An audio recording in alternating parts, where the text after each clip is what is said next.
میں مختصراً عرض کرتا ہوں کہ اگر کسی پہ قضا نمازیں باقی ہوں تو سنت غیر موقدہ اور نوافل چھوڑے گا وہ، ورنہ یہ قبول نہیں ہوتے.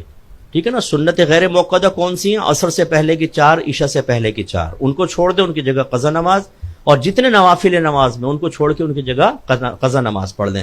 سنت موقدہ کے بارے میں علماء نے یہ فرمایا کہ اس کو ترک نہ کیا جائے، اس کو ادا کرے، باقی یہ آپ سنن غیر موقدہ نوافل ترک کریں گے. دوسرا آپ نے فرمایا آسان طریقہ کیا ہے؟ پہلے حساب کا طریقہ ہوتا ہے.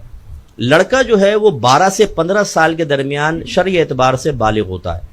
12 سے 15 سال کے درمیان جب احتلام ہو جائے وہ ایڈلٹ کہلائے گا شرعی اعتبار سے. ورلڈ وائڈ قانون کے اعتبار سے 18 ایئرز اولڈ آپ کو پتا ہے ایڈلٹ ہوتا ہے، بالغ ہوتا ہے، لیکن ہمارا مذہب 12 سے 15 سال کے درمیان.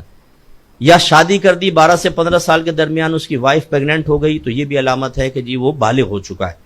لیکن اگر 12 سے 15 سال کے درمیان یاد نہ ہو تو 15 سال کے بعد بالغ ہے. اور بچی میں بلوغت کی عمر 9 سے 15 سال کے درمیان ہے. اس میں حیض آ گیا یا احتلام ہو گیا یا اس کی شادی ہوئی وہ حاملہ ہو گئی تو یہ اس کے بالغ ہونے کی علامت ہوتی ہے. باقی جو چیزیں وہ علامات نہیں ہوتی. ٹھیک ہے نا. جسم میں تغیر، تبدیلی پیدا ہونا، بچے کی مونچھیں نکل آنا، داڑھی جلدی نکل آئی، اس سے بالغ ہونے کا کوئی تعلق نہیں ہے. اس سے ہے جو میں نے آپ کو بتایا. تو اگر بچی کو بھی 9 سے 15 سال کے درمیان یاد نہیں تو 15 سال کے بعد تو وہ بالغ ہے. تو بالغ ہو جانے کے بعد شرعی احکام ہماری طرف متوجہ ہوتے ہیں. تو اگر کسی کو یاد نہیں ہے تو 15 سال کے بعد سے حساب کر لے.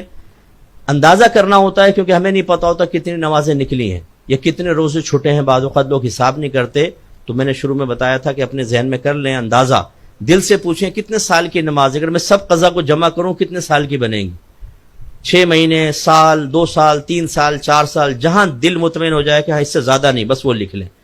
مثلا دل مطمئن ہوا 5 سال کی نمازیں لکھ لیں. اب ایک دن میں 6 نمازوں کی قضا ہوتی ہے، فجر، ظہر، عصر، مغرب، عشاء اور وطر. وطر کو ایک مستقل نماز مانا. ایک دن کی 6. مہینے کی نکالنی ہو تو کیا کریں گے؟ اس کو 30 سے ملٹیپلائی کریں، مہینے کی نکل آئی، پھر 12 سے کریں گے تو سال کی نکل آئی. ٹھیک ہے. یہ آپ اس طرح ہر سال کی، جیسے وہ اسکورنگ کرتے ہیں نا بچے، انڈے بنا کے کاٹتے رہتے ہیں، چھکا بکا چوکا لگتا ہے، ایسے وہ اپنا بنا کے رکھ لیں، کمپیوٹر پہ رکھ لیں.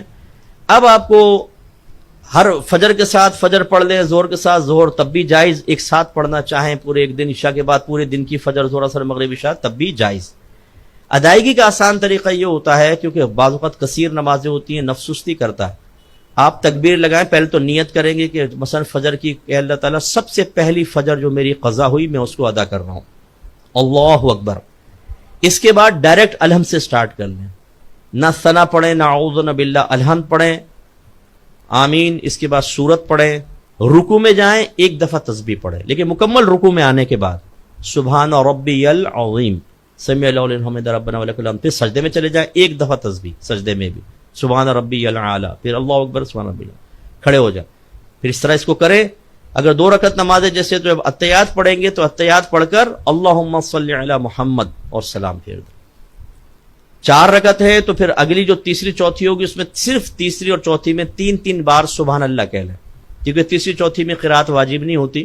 تیسری میں سبحان اللہ سبحان اللہ سبحان اللہ رکوع میں، اور ایسی نماز کمپلیٹ کر کے وطر کے اندر جب آپ تیسری رکعت میں پڑھیں گے تو دعائے قنوت کی جگہ آپ صرف رب اغفر لی، رب اغفر لی، رب اغفر لی 3 دفعہ، یا اللہم اغفر لی، اللہم اغفر لی، اللہم اغفر لی کر لیں اور رکوع کر دیں. یوں مختصر ہو جاتی ہے نماز اور آپ آسانی سے ادا کر لیں گے. ٹھیک ہے.